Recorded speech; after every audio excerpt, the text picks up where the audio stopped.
and welcome to episode 17 in series 2 of Ox Sports Unleashed. Wherever you are, in your bathrooms, your jacuzzis, your hot tubs, your sheds, your garages, wherever you are, thank you for joining us sort of live on this Thursday evening from Oxford Downs Cricket. We thank you for that. And we've got loads coming up tonight, and we've had a really good interview with Brad Axe, our boxing guru, so we're looking forward to showcasing his sport and his opponent in his next fight at Stamford Bridge, so stay tuned for that. It's well worth waiting for. And we've got our normal roundup of local football with Lock, Lyon and Ryde, and we've also got some news on the 100 and our stars from Oxfordshire, and much, much more. So please stay tuned for a packed programme tonight. The eagle-eyed amongst you will notice that we've got a new presenter, somebody in front of the screen for the first time live-ish. We welcome Stato Spearman. Hello. Welcome. Good evening. This is a person that makes us look good normally with all the editing. Now he's got to make up for it being in front of the camera. So welcome, Stato. We're pleased to have you here. And this is obviously going to be far more professional because we've got no KDog. So it's going to be another professional, probably the most senior person here now. Yeah, surely. Yeah, absolutely. So what could go wrong? Because we don't just throw this programme together. Yeah, we do. Thanks. Well, I think I'm going to go over to you to start proceedings this week. Starting things off on the first show. Absolutely. So we start things off with a roundup of last weekend's football, starting with, of course, Oxford City. They had a 0-0 draw against Scunthorpe, a really good point for them, actually. And obviously, not many highlights. There weren't any goals to show, but we can show a little clip of Ross Jenkins' post-match interview. So that's coming up now. Yeah, I thought we were good today. First half we had good control of the game with possession. Second half it turned a bit more into a basketball game, and that was sort of to be expected because I sensed that we could win the game. They were throwing bodies up front and committing, sort of leaving bodies up front on the counter-attack. So I think the last 15 minutes was a little bit sort of back and forth, which I didn't really like, but was to be expected. First half much better, and it felt a lot better from the side. It felt like we were controlling the ball better, we were controlling possession better, we were not forcing things, not rushing things, recycling it when possible, and we've created 2 golden chances to score and win the game. But we've got to get our shooting boots on, I think. But a real battling performance, and I think one that we needed after 2 disappointing results. Thanks to Ross Jenkins there after that 0-0 draw. Good result against a top side. So stay tuned, we'll have their midweek result as well. And it's been going well for Oxford City. Perhaps the couple of points here and a couple of points there will keep them above that drop zone, and Patrick's keeping his fingers well and truly crossed behind the camera tonight there. So I think that takes us nicely on to our normal roundup of local football. We say it every week. These guys put a lot of effort and time in to get a total roundup of our local football teams, and is second to none. So as I like to call them, Captain America, Iron Man, and that large green thing, the Hulk, is Lock, Lyon and Ryde. Patrick, it's pretty desperate weather outside, and that meant that Banbury United's game away at Lowestoft, that was called off. Tamworth without a game, and North League against Hadley, that was all called off because of waterlogged pitches. Whitney Town did get to play. Their game was called off last week. Oxford United got to play. Probably wish they hadn't. They lost yet again. A bit of a wobble there. And City probably dropped points, didn't they? 0-0. Is it a bore draw at home? I wouldn't quite say it was a bore draw. It was quite an entertaining game. I'm saying this with a bit of, obviously, being a partisan fan of the City, but who knows about what a neutral would say.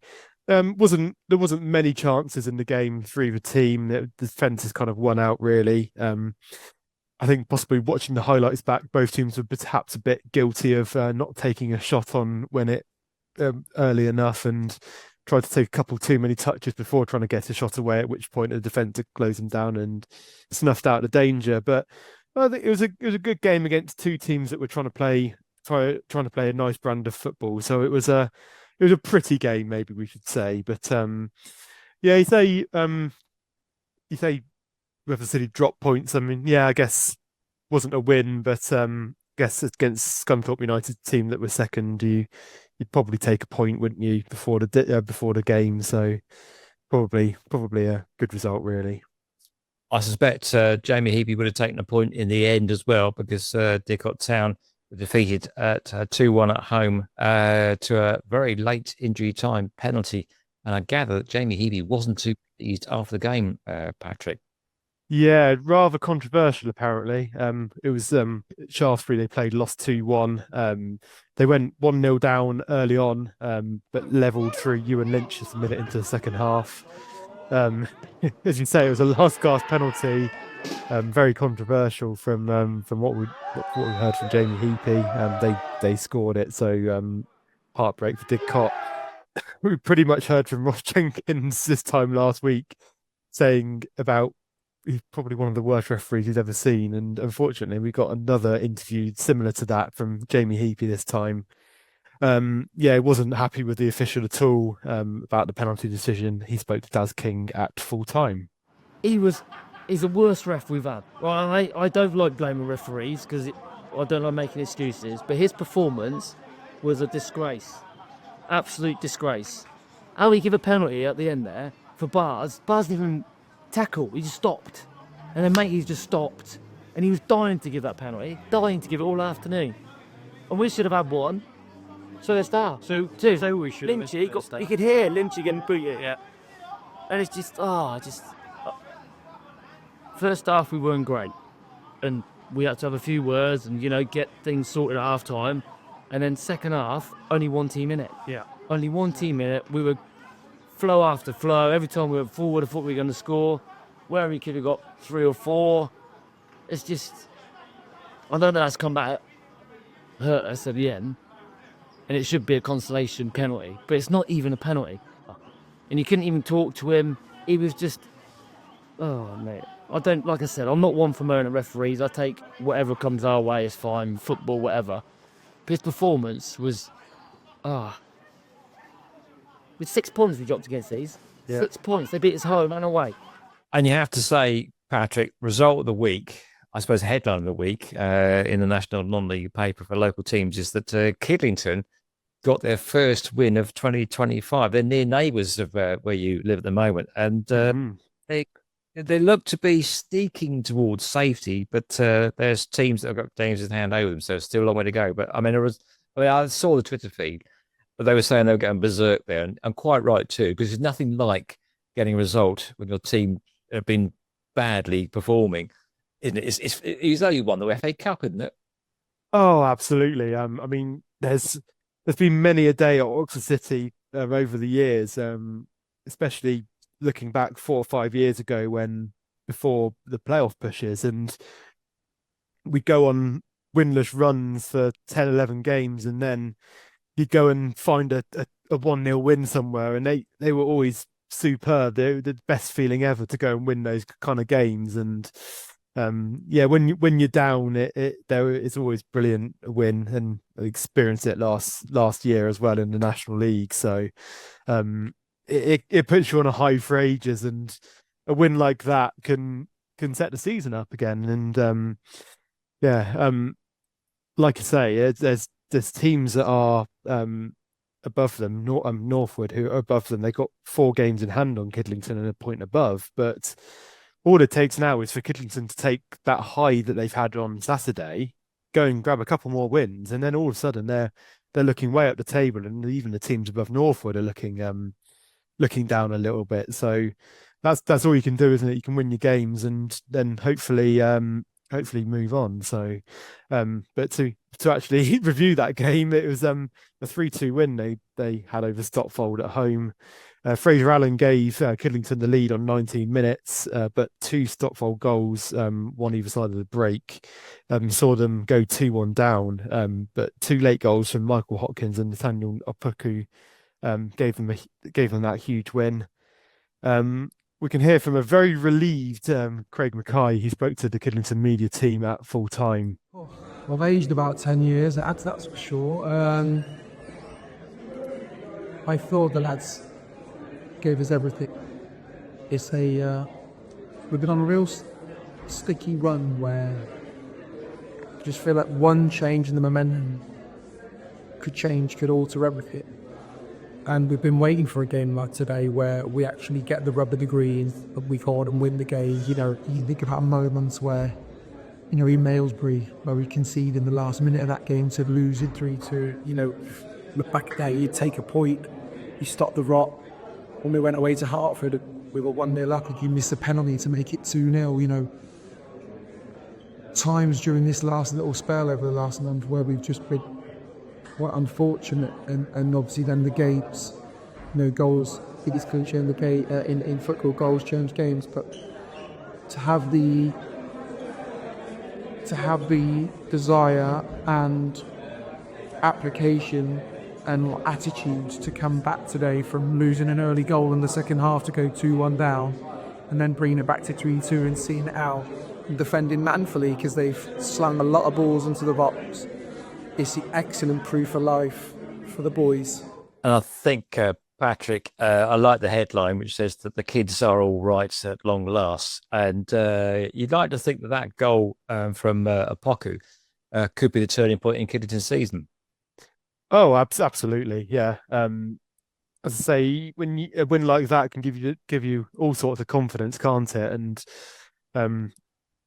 I guess the problem for them is you need to make sure you go and follow it up, don't you, in the next game? And I think again, I mean, unfortunately, I'm sorry, I go back to talking about Oxford City all the time, but I'm down there all the time, so I can easily relate to stuff that happens at Oxford City. But the amount of the one that always goes back to me when I think about getting momentum was about probably 2017, I think, when City played Colchester in the FA Cup, and we'd gone 3 months without a league win, and we'd scraped to 2 or 3 FA Cup wins to get ourselves into the first round, and then all of a sudden put the best performance of the season by a distance at Colchester, 1-0.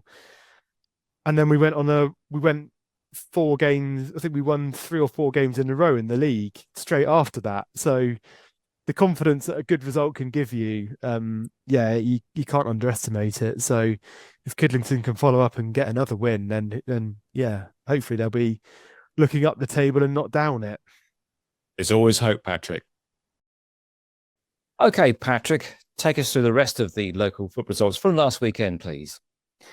Yeah, and funnily enough, actually, there wasn't too many games called off in Step 5 and below, despite it wiping out a lot of the Step 4 action. It's 2 games that went ahead in the Combined Counties League. Wallingford and Crowmarsh's good form of recent weeks was ended actually this week as they were defeated at home to Egham Town 1-0. They off the back of a few recent wins, so unfortunate for them for that run to finish. Ardley were the other side in action. They were defeated 2-1. Freddie Joyce actually gave them the lead in the first half, but North Greenford turned the game around in the second half to take all 3 points home with them back down the M40. Despite defeats, George McCameron was actually pleased with his side's performance. He spoke to the media team at full time. As happy as I could be as a losing manager. Tuesday I felt as low as I possibly felt in football for a long time, and I told you that. I said, all you can ask as a manager is that what you're seeing over that white line, now that you're not able to cross it and compete, is that your side sort of mirrors almost what you are and what your core values are, and that's what you see today. You see a side that competed. I just said to my players in there, I think in my change room I had probably easily 4 of the best 5 players on the park, and I'm not just talking about my team, I'm talking about the 22 men that were running around out there. I thought Freddie was a different level today, rightly deserved his goal, followed by my skipper Deck being asked to play as a centre half when he's played right back or centre midfield all his career. Jenks just in front of him. You just had, the list goes on. And when you can do that, it just makes you proud. And that's what I stand here, or sit here, should I say, as a gaffer today. So there's also some other news from Ardley after the game on Saturday. It was announced that Jules was going to be stepping down as manager at the end of the season. He's after 4 years at the club. Obviously, we've heard from him quite a lot in recent weeks this season, but obviously wish him all the best for what's coming next to him there. So I'm sure that'll be a big loss for Ardley coming next year. In the United Counties League, and Easington Sports were back in action. They still look to try and grab their first win of 2025 as they were held to a 1-1 draw at Godmanchester Rovers. Liam Howard's grabbed the goal for the Sports, but it wasn't enough for maximum points there as they were held to a 1-1 draw. In Hellenic Division 1, there was 2 wins and 2 defeats for our sides this week. Wantage Town beat Newent Town 2-0 to move second in the table. One of the usual suspects, Cannon Crook, was on the score sheet again. Charles Knight got the other in the second half, so another good win for them. Panfield were the other victors in the league on Saturday. They won 3-1 at FC Stratford.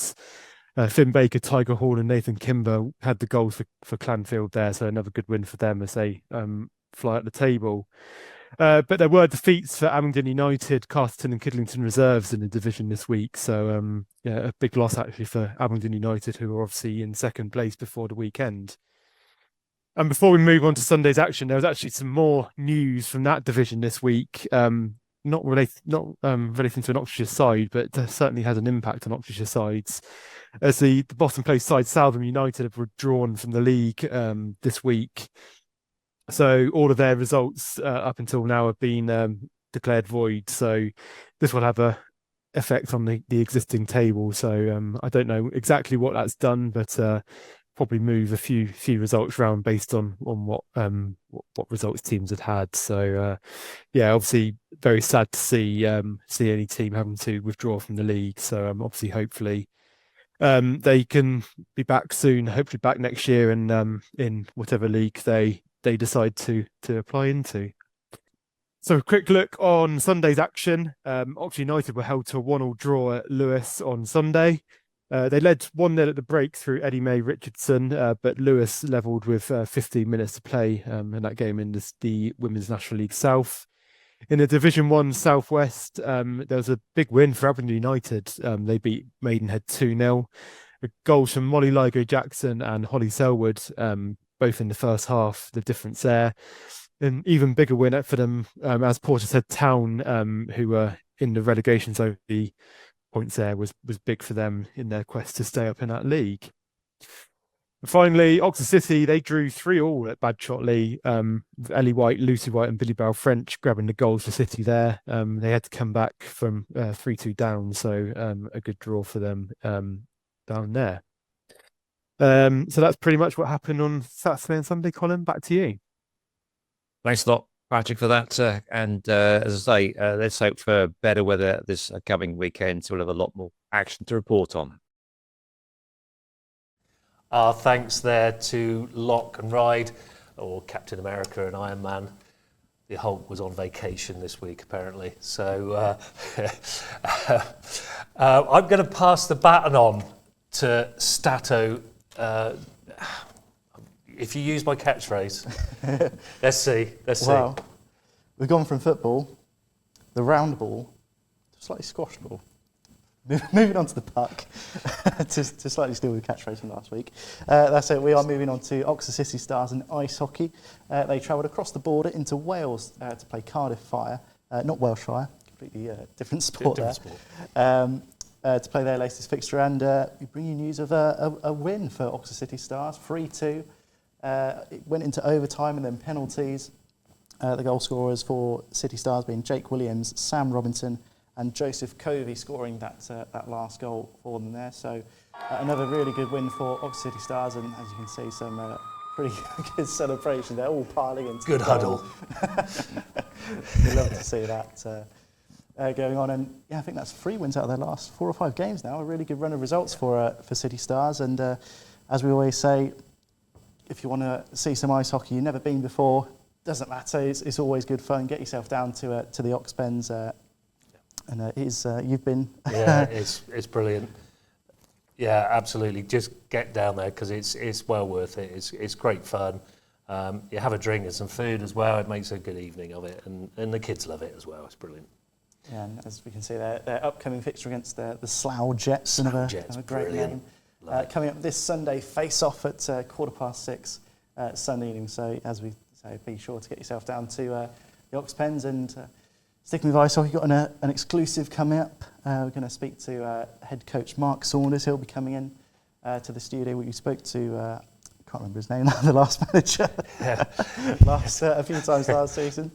We'll be getting head coach Mark Saunders in the coming weeks to discuss just how things are going, what sort of their fixture list looks like, their preparation, and the really positive recent run of results. So something to look forward to for the coming weeks. Yeah, they've got themselves into the playoffs with that. It works quite differently in ice hockey, but it's an achievement. So.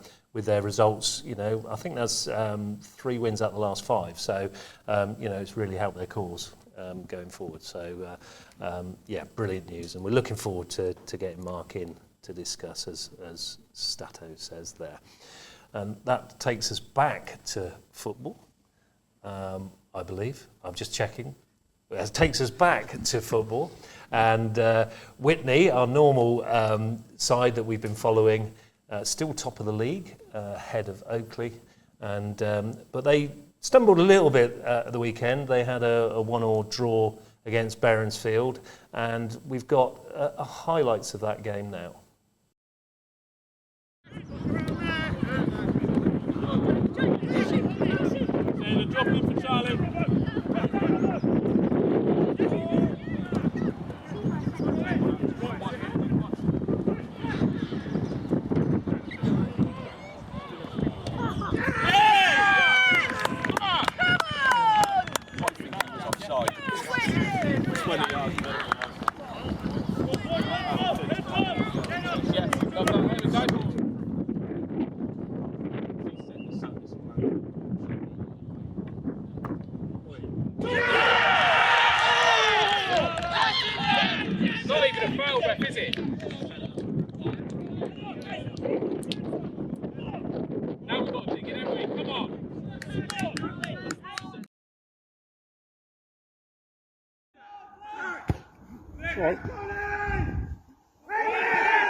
Yes, get in.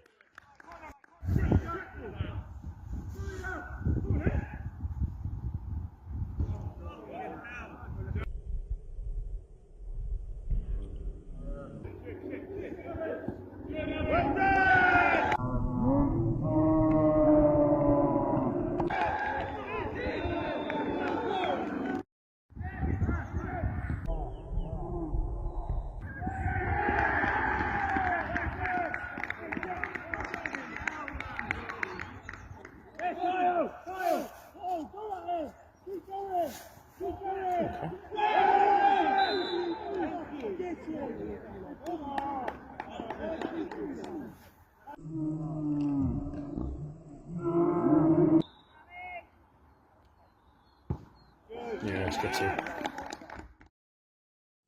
And well done to Witney there. Still top of the league, so all things going well for Witney at the moment. Not so well for Kidlington in the Oxford Senior Cup, where they run out, lost to Tame 1-0, and the good old Jefferson Louis scoring the winner. Still going strong. Still going strong at the ripe old age of 105, whatever. Well done, Jefferson. I doff my cap to you. Absolutely brilliant. Fair play to you. Still scoring goals at that level, I think is a hell of an achievement. So well done to you. Again, Southern League Division 1 South, unfortunately, Didcot lost to a 94th minute goal to lose 1-0 at Bishop's Cleeve. So Jamie Heapy, again, a little bit scathing, and we hear from him now after that game. Neither team probably deserved to win, but good game, both end to end at times, quite open. Two honest teams going for it, and just it's just a battle, isn't it? And we done well, we done all right, but it's just we dropped so many points. Whether it's one or two or three, we just chuck them away, or it's just so frustrating. Lee's made two great sets. Well, did he get a touch on that one in the first half? I don't know, but not sure. The one in the second, yeah, the one behind. Yeah, unbelievable save. We're gutted in there. Kicking the spuds, mate. Really, the boys put a shift in tonight. I think because I thought they were probably the best team. Good team for Pats. Two wide guys. Yeah. The forward boys are good. The defenders have been around a bit, and the goalie was half decent as well. You can see what they've been doing. They're a good side. They're a good side. Very quick from back to front. They don't. Yeah, they're a good side. Just we just got to be better. We're just small margins, isn't it? Yeah, it's fine margins, and Our thanks there to Jamie and Daz for that candid interview. Dip in form for Didcot, the Railwaymen. Hopefully they can put that right this weekend and get back to winning ways. We wish them well, as we always do, to our local sides. We'll obviously bring any footage or any interviews next week, because they're always good value. Love to get Jamie in. Actually, if you're watching, Jamie, please get in contact with us. We say this every week, but we do need your clips. Anything, any sport. If you've got anything you can send to us, we will use it, and it's to send to our normal email address of oxsportsunleashed@gmail.com. That's oxsportsunleashed@gmail.com. We have some news, don't we, about Ardley United's manager, Stato? We do, yes.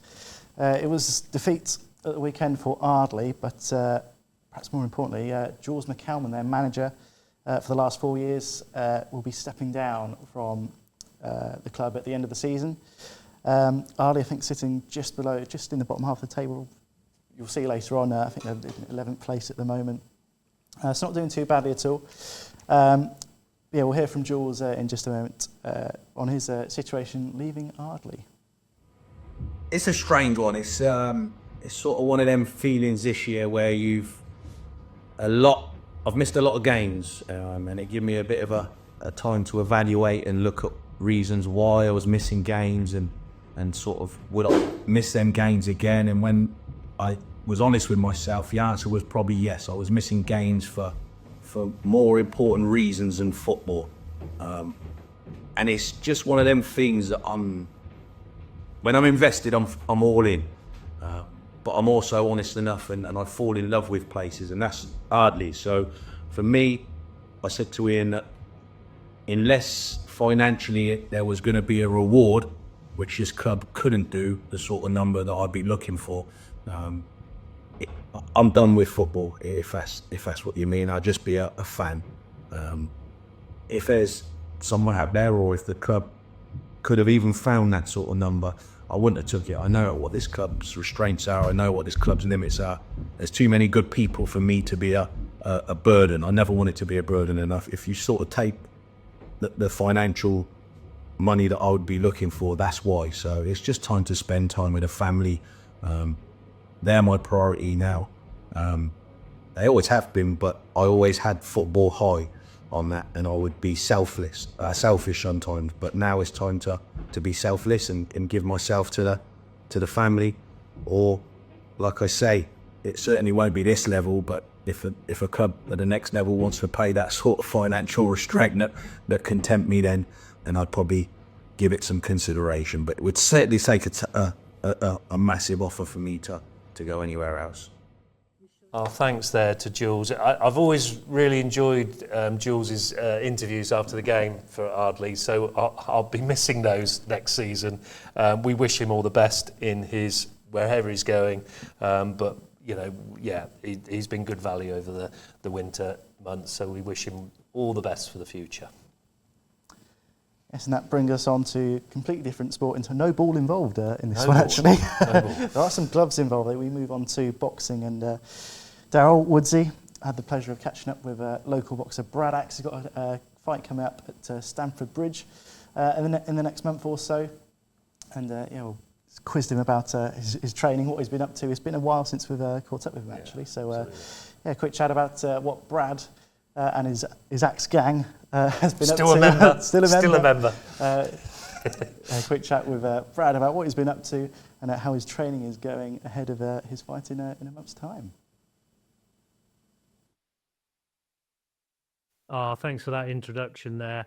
Yeah, I'm here this afternoon with Brad, the Axeman Axe, asking him a few questions about his latest bout coming up on April the 4th and all things that have happened for the Axeman in the last few months since we saw him last.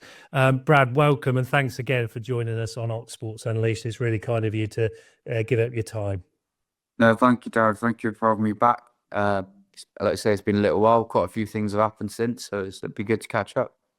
Yeah, just one thing I was thinking about. Have you actually moved training facilities? Is it now in Buckinghamshire rather than Oxfordshire? Am I right in saying that? Yes, so the coach that I was with before, Carl Ellis, him and another coach, Lee, have opened up a gym in Buckingham. Full shebang boxing club, Buckingham Boxing Club. It's incredible. Got everything you need from regards to boxing, recovery, ice bath, sauna, an actual gym section as well. So yeah, it's awesome. You just mentioned the ice bath there. I've got to ask this. In this weather, this Baltic weather we've been having, how many ice baths do you do? Is it after every training session, or is it just... Not after everyone, to be honest. And because I live an hour away, I've got sometimes when I finish, I've got to rush to get back. But the sessions I probably do once or twice a week. And yeah, it's absolutely freezing, especially, like I say, with the weather at the minute, it makes it even colder. Yeah, it's not nice. It's not nice. So since we've last met, you've had a fight or two. Can you just take us through that and how that's gone for you, and anything that you've learned from that experience? Yeah, of course. So I think my last one was just prior to my debut, wasn't it? So I had my debut. I won my debut, which was fantastic. It was everything I ever dreamed of. The support was incredible. It was on a brilliant top tier show. And yeah, just everything went as planned. So it was fantastic. And then building up to my second fight, I'd got offered the opportunity to actually go to America and box out in America, and which I couldn't say no to. A lot of boxers, sort of for the first 5, 6, 7 fights, try and build your record a little bit. They'll fight what are called journeymen and build themselves up slowly. Whereas this fight in America, for my second fight, was 50-50. So the guy had 3 fights, won for all 3. And I'd had one and won one as well. So on paper, it was a close, hard 50-50 fight. I went out there, in my opinion, put a good show of myself. Do you know what I mean? Unfortunately, lost on points, which is gutting, especially because when you turn pro as an amateur, you sort of build up this picture in your head of not losing your own, being undefeated and stuff. But do you know what? It happened, and the experience of going over there, boxing in America, taking my family with me, it was all incredible, and I feel like I learned a lot from that loss. I boxed well. Don't get me wrong; it was a close fight, and maybe if it was in the UK and it was a little bit closer, I would have won maybe. But do you know what I mean? It wasn't, and I can't dwell on it too much. From there, that was in October, and then I boxed again back in London and the UK in December. Got the win there as well. Stepped up to do a 6-rounder instead of 4 rounds, and yeah, I got the win, and I beat a good tough kid, and now we're on to bigger and better things again. So it's exciting. You mentioned a couple of things there. sometimes in a loss you can learn so much more than actually winning, can't you? I sort of believe that myself, and that's a good journey in some respects to go on. I know it's not nice at the time, but do you think that's had a really sort of positive impact on you? Absolutely. I think for me as a person, how I am with my mindset, had I have said no to that opportunity of going to America and fighting this undefeated fighter, and then I would have boxed similar sort of time, but against a journeyman, and I would have been 2-0. But in the back of my head, I would have known that I said no to that opportunity. And I would have probably watched that show on TV and been like, oh, I could have beat him, or I would have doubted myself. And like mentally, that's just not what I'm about. And like I say, I went there, the loss happened. I had now a few things to come away and work on. And I feel like I did come away work on those things. And I feel like I've bettered myself as a boxer and as a person. I feel like it's told the boxing world who I am and what I'm about, which is good. Yeah, no, 100%. I totally agree. Did you feel hard done by the points? Did you feel that or No, not necessarily. On the scorecards, maybe slightly. With like in my opinion, the first round, I feel like I absolutely smashed him up the first round, and then when you look at the judges' scorecards, 2 of them said I lost, and you just think like, I feel like I would have had to have knocked him out to get a draw. Do you know what I mean? Yeah, yeah. But like I say, can't dwell on that too much. It's boxing; these things happen. And he did beat me when I look at it. It was a close fight. He won. And we go again, and we did go again, and I got the win in December, and that show was like a UK versus America show, where Spencer Oliver, he was a team captain, he put a team together, and then Roy Jones Jr., I'm sure you've heard of him, one of the greatest boxers of all time, he had the American team, and they're doing a second show where the Americans are coming over to us, and that's the next show that I'm boxing on as well. So it's opened up doors of opportunities. It's not just a case of the doors being slammed in my face, you lost, unlucky. They want me back on their shows. They see I can fight, they see I can box well, and they like me as a person because I said yes to the fight, Yeah, that's exciting actually, isn't it? I mean, that is phenomenal for your progression, if you like, in the sport. Exactly. And that's what it's about at this stage. Like, yes, you want to build your record and stuff, but I'm building as a person as well, and I feel like I've improved boxing as well in my boxing capabilities, and yeah, I'm ready for what's next. It's not the same opponent, but it is an American team coming over. No, that would be good. You mentioned there the transition from the 4 rounds to the 6 rounds as well. Was that a conscious decision again for your progression, or and what's that change look like for you? Has the training changed and stuff? Training slightly changed just with regards to how many rounds I'd be sparring, how many when I do certain sprints and stuff, how many rounds of sprints I do, just to sort of acclimatize my body to doing the 6 rounds of it. But with regards to the skill set in there, it just slows things down a little bit. Not massively. It's not a big... If I was doing a 12 round, that's when it slows down massively. But yeah, it slows down a little bit more. You're able to think a bit more in there about what you're doing. Instead of being like, right, I've only got 4 rounds, fast, high pace, it slows it down a little bit. You're able to think about it a bit more. But yeah, it was a nice transition. I feel like this style of boxing suits me better, being a little bit more slow, a bit more controlled, and think about what I'm doing, rather than in amateur boxing where you've really got 3 rounds. It's very high pace, sort of less time to slow it down and think. Does that make the sort of tactical side of the fight, if you like, or the boxing that you do, is that different? Yeah, I feel like my game plan and what I go in there with the idea of doing and setting it at my pace, that changes, yeah. I feel like my style of boxing, where I'm gradually edging forward, pushing them back, putting them under pressure, draw that out over 6 rounds, it has more of a toll on them, which yeah, suits me. Yeah, it's really interesting stuff, this, bro. I'm really taken by this because you know, as a cricket coach myself, and the way we do certain things, it's interesting to hear different approaches in different sports, and you know, there are some familiarities, you know, at the end of the day. Of course there are, yeah, all sports, 100%. Yeah, absolutely. So, you know, fascinating stuff. Yes, our thanks to Brad for taking his time out of his busy training schedule to chat to Woodsy, and we'll bring you part 2 of that interview coming up next week.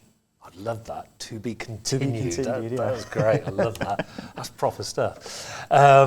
Yes, do tune in next week because it's well worth it. There's some really good points that the Axeman goes through. So, yeah, please do tune in. It's well worth a listen again.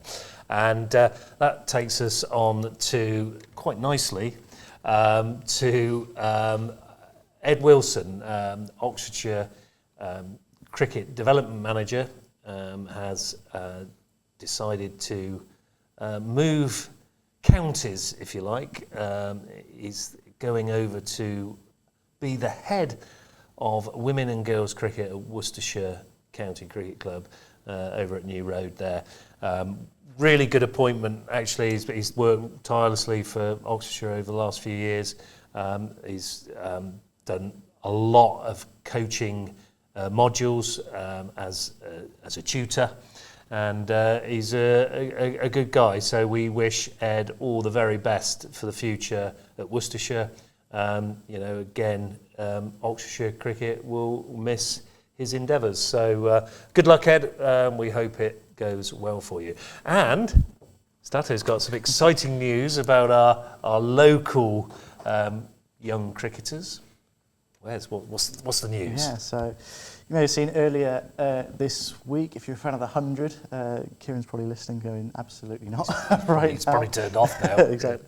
But yeah, the player retentions and direct signings for the 100 have been announced, and as you said, Woodsy, we've got a couple of local stars involved.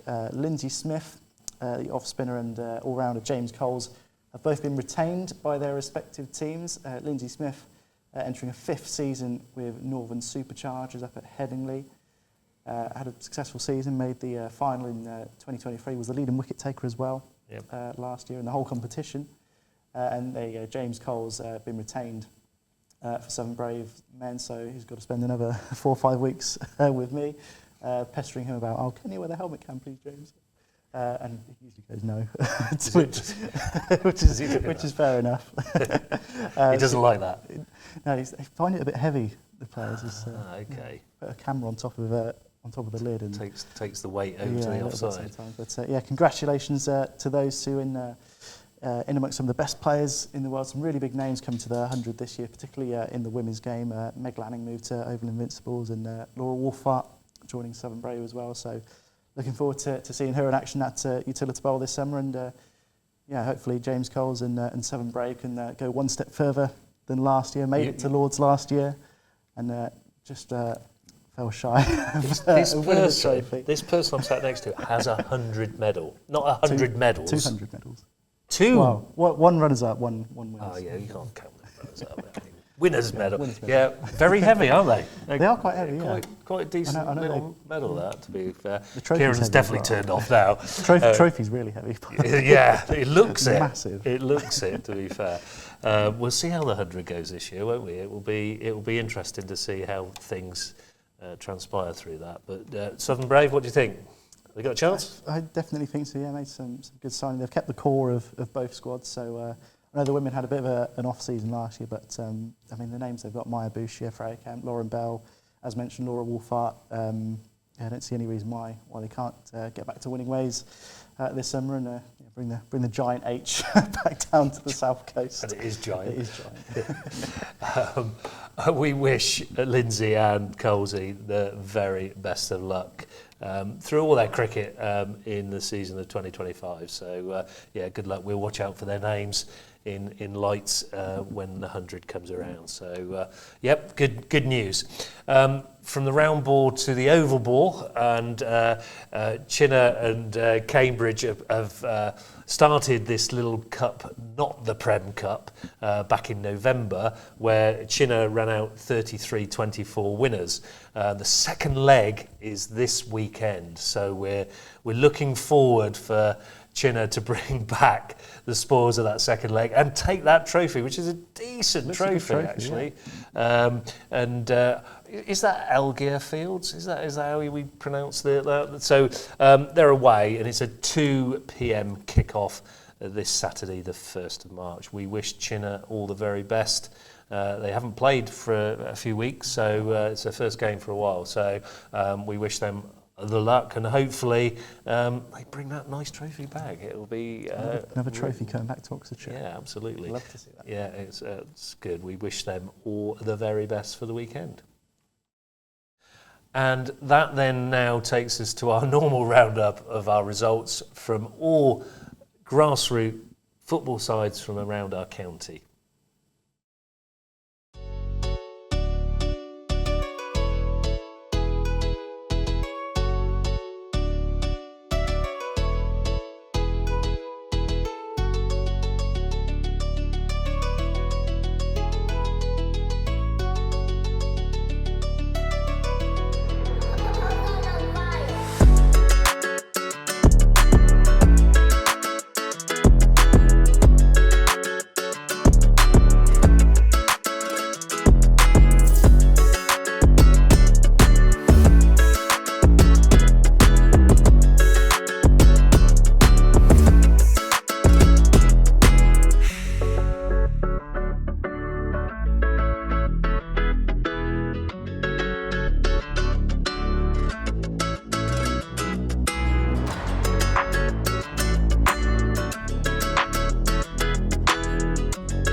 Thanks to, I don't know who put the results together this week. It was probably Stato, it might have been Patrick, it might have been Kieren, it might have been Blake, I don't know.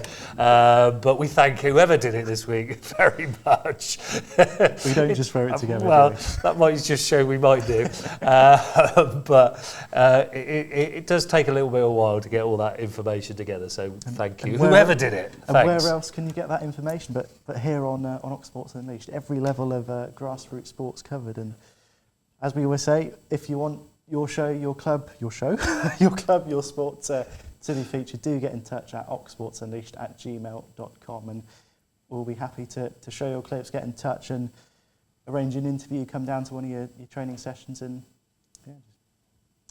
help us out, basically. Absolutely. We're going to go through the league tables. This is going to be good. This is my first attempt at going through the league tables. I've highlighted them for you. Oh, thank you. I need it. Oxford United just slipping a little bit after their 2-0 defeat at the weekend. So they are 18th with 38 points. So we keep our fingers crossed for the U's, actually, because they're just dipping a little bit too close for comfort, I think. We'll see how that goes. And in the Vanarama National League, Oxford City just above the drop zone with 35 points after 34 games.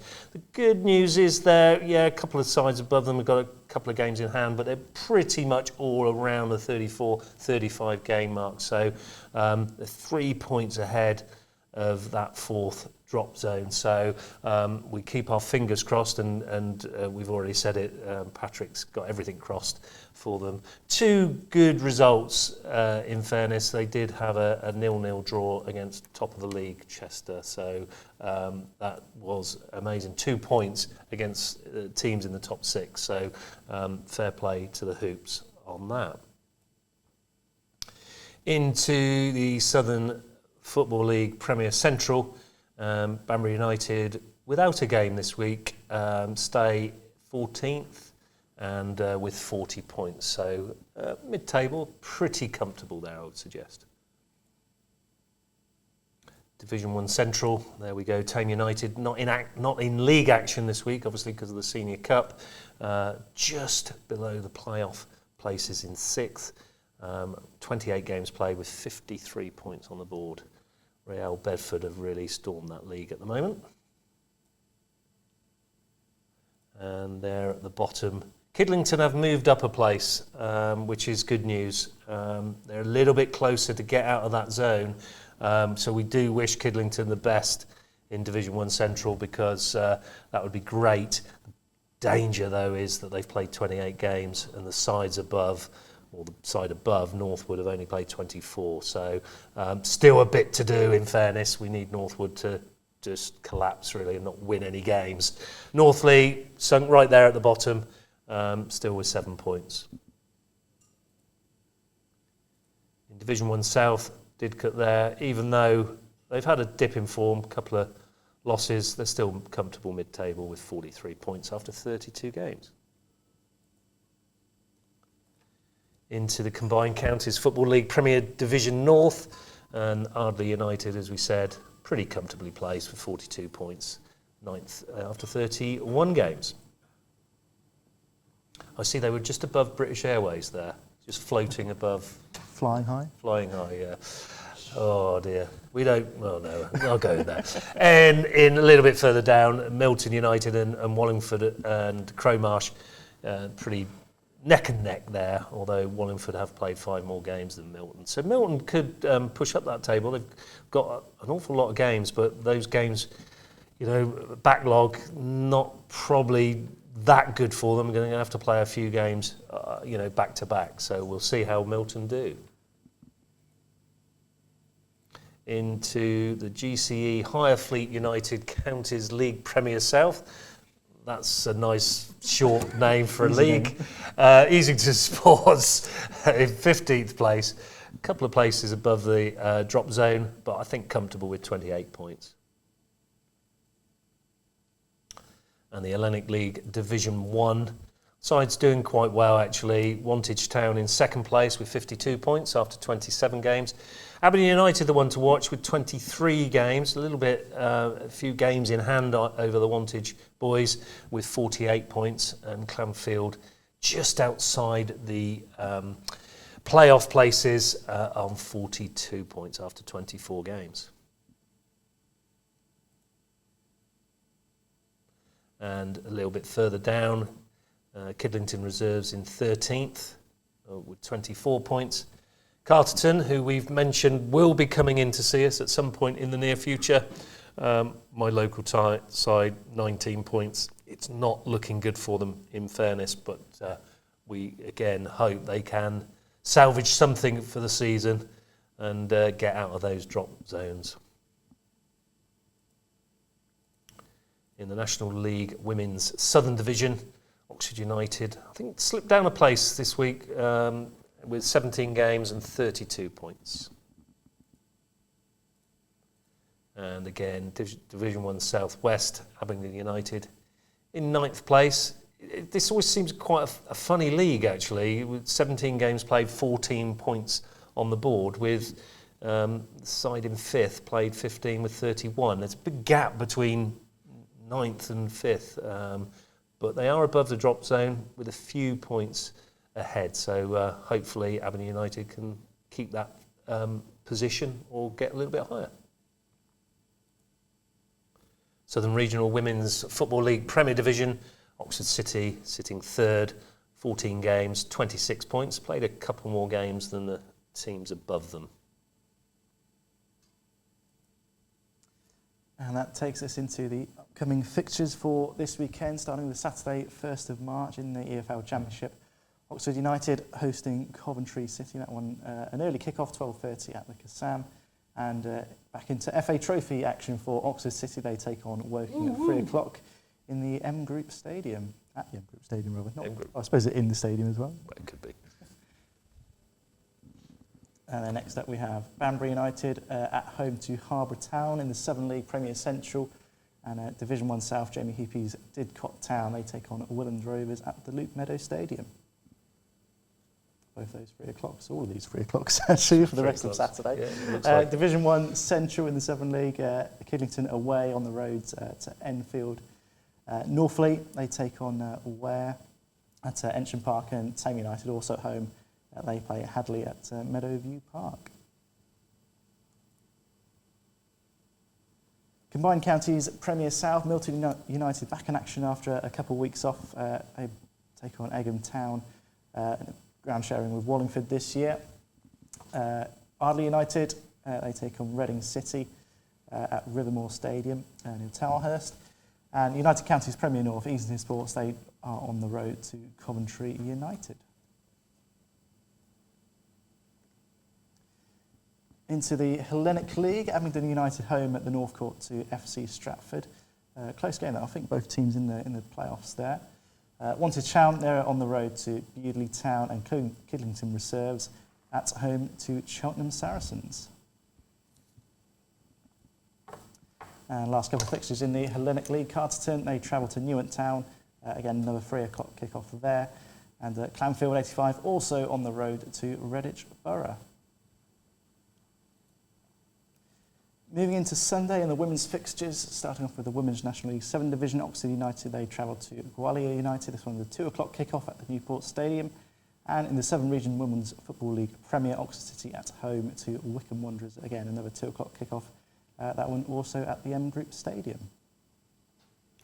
I'm pleased you did that last one. I wouldn't have got that right, I could have completely pronounced it completely wrong. Well, I don't know, but I think you did well. I would have struggled with that one for sure. That was a bit of change. I quite enjoyed doing the league tables. Got a bit carried away at points there. Thanks again for putting that together, Wes. We do it every week, but it's it highlights where our sides are and how they're doing.